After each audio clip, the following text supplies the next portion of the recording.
నమస్తే అండి, welcome to my channel. నేను వెల్జీ చక్రధర్. ఇవాళ చాలా మందికి ఫిక్స్డ్ డిపాజిట్స్కి అలాగే కార్పొరేట్ బాండ్స్కి ఉన్న డిఫరెన్స్ అని చెప్పమంటున్నారండి. చూడండి, ఫిక్స్డ్ డిపాజిట్స్లో మనకి ఇంట్రెస్ట్ రేట్ గ్యారంటీ కాదు. రాబోయే రోజుల్లో కూడా ఇంట్రెస్ట్ రేట్లు తగ్గుతున్నాయి. బ్యాంకులో ఒక టైంలో ఒక 15 years బ్యాక్ మీరు తీసుకుంటే ఎఫ్డీ రేట్లో రేట్ ఆఫ్ ఇంట్రెస్ట్ మనకి 10% దాకా ఉండేది, 10.5% దాకా ఉండేది నేషనలైజ్ బ్యాంక్స్ ఇచ్చేవి. సో ఇప్పుడు చూస్తుంటే ఆ 10.5% రేట్ ఆఫ్ ఇంట్రెస్ట్ నుంచి పడుతూ 8.75, 7.75, 6.75 వచ్చినాయి ఇప్పుడు. సో అలా మనకి ఏంటంటే ఫిక్స్డ్ డిపాజిట్లో కూడా రిటర్న్స్ గ్యారంటీగా లేదు, కానీ ఇన్ఫ్లేషన్ మటుకు భారీగా పెరిగిపోతుంది. సో మనం అట్లా దీన్ని ఎస్కేప్ అవ్వాలి అంటే మాత్రం మనకి ఆల్టర్నేట్గా కార్పొరేట్ బాండ్స్ అయితే ఉన్నాయి. సో ఈ కార్పొరేట్ బాండ్స్ కూడా మనకి రిటర్న్స్ గ్యారంటీ ఉండవండి, మారిపోతుంటాయి. చూడండి, ఇండియాలో మనం చూస్తే కార్పొరేట్ బాండ్స్ చాలా అవైలబిలిటీలో ఉన్నాయి. దగ్గర 20 కంపెనీస్ అవైలబిలిటీలో ఉన్నాయి. శ్రీరామ్ ఫైనాన్స్ కావచ్చు, అట్లాంటి ముత్తూట్ కార్పొరేషన్ కావచ్చు.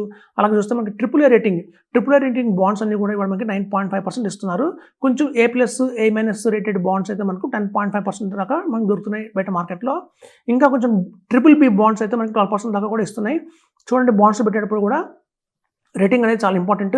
సో క్రిజల్ మనకి ఏం చెప్తుంది, కేర్ ఏం చెప్తుంది చూడాలి. వాళ్ళ కనుక రేటింగ్ కనుక బాగుంది, ఒక AAA కానివ్వండి, A+ కానివ్వండి, A- కానివ్వండి ఉంటే అట్లాంటి బాండ్స్ మనం తీసుకోవచ్చు. అవి ఎప్పుడు కూడా షార్ట్ టర్మ్కే ఉంటాయి. 6 months, 8 months, 1 yearకే బాండ్స్ ఉంటాయి. తర్వాత మళ్ళీ మనం వేరే బాండ్స్కి రెన్యూల్, అదే బాండ్స్ మనకి ఆపర్చునిటీ ఉంటే రెన్యూల్ చేసుకోవచ్చు, లేదా వేరే బాండ్స్కి మూవ్ అయిపోవచ్చు. సో ఇట్లా మనం తీసుకుంటే ఏదైతే బాండ్స్ ఉన్నాయో అవన్నీ కూడా మనకి రిజర్వ్ బ్యాంక్ ఆఫ్ ఇండియా ప్రాపర్గా, లేకపోతే మనకి సెబీ నుంచి కూడా మనకి ఆథరైజ్ ఉంటాయి. సో మనకి ఎప్పుడైతే కార్పొరేట్ బాండ్స్ మనం ఇవాళ ఇన్వెస్ట్మెంట్ చేస్తున్నామో మన కంపెనీస్ అన్ని కూడా వాటిని కొలెటరల్ తీసుకుంటున్నాయి.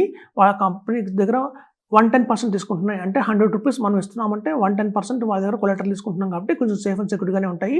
ఇవన్నీ సీనియర్ సెక్యూర్డ్ అంటారు. ఎక్కడైతే ఒక బాండ్కి సీనియర్ సెక్యూర్డ్ అన్న మాట వచ్చిందో అది కొంచెం మంచి జెన్యూన్ మాట అని చెప్పొచ్చు. అయితే మనకి బాండ్స్లో కూడా రాబోయే రోజుల్లో ఇంట్రెస్ట్ రేట్లు ఎప్పుడైతే తగ్గుతాయో ఆటోమేటిక్గా మనకి బాండ్ ప్రైస్ కూడా తగ్గుతుంది. ఎప్పుడైతే ఇంట్రెస్ట్ రేట్ మనకి ఒక 6.75% నుంచి 6%కి వచ్చిందంటే బాండ్ కూడా మనకి ఆటోమేటిక్గా 10.5 నుంచి 9.5కి వస్తుందండి. సో అట్లా బాండ్స్లో కూడా మనకి ఎప్పుడైనా వేరియేషన్స్ అయితే ఉంటాయి. కాకపోతే బాండ్స్లో యాక్చువల్గా బ్యాంక్స్ ఏం చేస్తాయి అంటే, ప్రైవేట్ బ్యాంక్స్ అని చేస్తుంది ఏంటి ఇవాళ రేపు అంటే, మన దగ్గర ఫిక్స్డ్ డిపాజిట్ రూపంలో వాళ్ళు బాగా కలెక్ట్ చేస్తారు అమౌంట్. కలెక్ట్ చేసి వాళ్ళు కార్పొరేట్ బాండ్స్ కొంటున్నారు. సో బ్యాంక్స్ ఎప్పుడైతే కార్పొరేట్ బాండ్స్ కొంటాయో 1000 crores పెట్టి, 2000 crores పెట్టి వాళ్ళకి 10.5% రేట్ ఆఫ్ ఇంట్రెస్ట్ వస్తుంది. మనకు 6.75 ఇస్తున్నారు. ఈ మధ్యలో ఈ గ్యాప్ ఏదైతే ఉందో ఆ గ్యాప్ ఆ బ్యాంక్ ఎక్స్పెన్సెస్కి వెళ్ళిపోతుంది. సో కాబట్టి మనకి రిజర్వ్ బ్యాంక్ ఆఫ్ ఇండియా కానివ్వండి, లేకపోతే సెబీ కానివ్వండి, మనకి ఒక ఆపర్చునిటీ ఇచ్చాయి. ఈ మధ్యలో ఈ బ్యాంక్ మీడియేటర్ని మనం తీసేసి డైరెక్ట్గా కార్పొరేట్ బాండ్స్ మనమే కొనుక్కుంటే ఆ 10.5% కావచ్చు, 10% కావచ్చు, మనమే దాన్ని తీసుకోవచ్చు. సో అట్లాంటి ఆపర్చునిటీస్ కూడా మనకి ఉన్నాయి. మనం ఏదైతే AAA రేటింగ్ కానివ్వండి, AA+ కానివ్వండి, AA కానివ్వండి రేటింగ్ ఉన్న బాండ్స్ ఉన్నాయో ఆ బాండ్స్కి మనం ఇచ్చే అమౌంట్ కూడా మనం రిజర్వ్ బ్యాంక్ ఆఫ్ ఇండియా వాళ్ళ క్లియరింగ్ హౌస్ బ్యాంక్కి మనం అమౌంట్ పంపిస్తాము. అక్కడ నుంచి మనం డీమ్యాట్ అకౌంట్కి వాళ్ళు యూనిట్స్ మనకి ఇవ్వడం జరుగుతుంది. ప్రతి ఒక్క బాండ్కి వచ్చి ఫేస్ వాల్యూ 10,000 రూపీస్ కావచ్చు, 1 lakh కావచ్చు, అలాంటివి ఉంటాయి.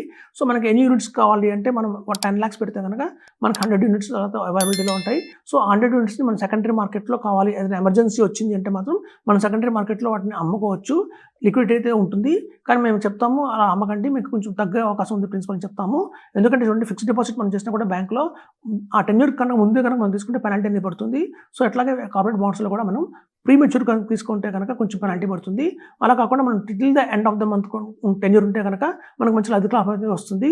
ఎప్పుడైతే బుల్లెట్ అంటారు అంటే ఏంటంటే, మెచ్యూరిటీ డేట్ రాగానే ఆటోమేటిక్గా మన ప్రిన్సిపల్ కూడా మన అకౌంట్ క్రియేట్ అయిపోవడం జరుగుతుంది.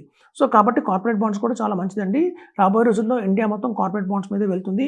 ఈ మధ్య చూస్తుంటారు మీరు, చాలా యాడ్స్ టీవీలో చూస్తుంటారు. అలాగే టీవీలో కావచ్చు, అలాగే మనకి మొబైల్ ఫోన్లో కావచ్చు, మింట్ అని చాలా కంపెనీస్ కూడా మనకి ఆఫర్ చేస్తున్నాయి కార్పొరేట్ బాండ్స్. అలాంటి కార్పొరేట్ బాండ్స్లో మనం ఇన్వెస్ట్మెంట్ చేస్తే మనకి TDS ఇది చేస్తారండి, 10% TDS పడుతుంది. ఎవరైతే సీనియర్ సిటిజన్స్ ఉంటారో, ఎవరైతే కనుక మేము ట్యాక్స్ ల్యాబ్లో లేము అన్న వాళ్ళు ఫామ్ 15GBH ఇచ్చినా కూడా మనం TDSని ఆపచ్చు. సో అలా ఇన్వెస్ట్మెంట్ చేయడం వల్ల మనకి ఫిక్స్డ్ డిపాజిట్ కంటే కూడా ఎక్కువ రిటర్న్ తీసుకోవచ్చని చెప్తున్నాను. Thank you.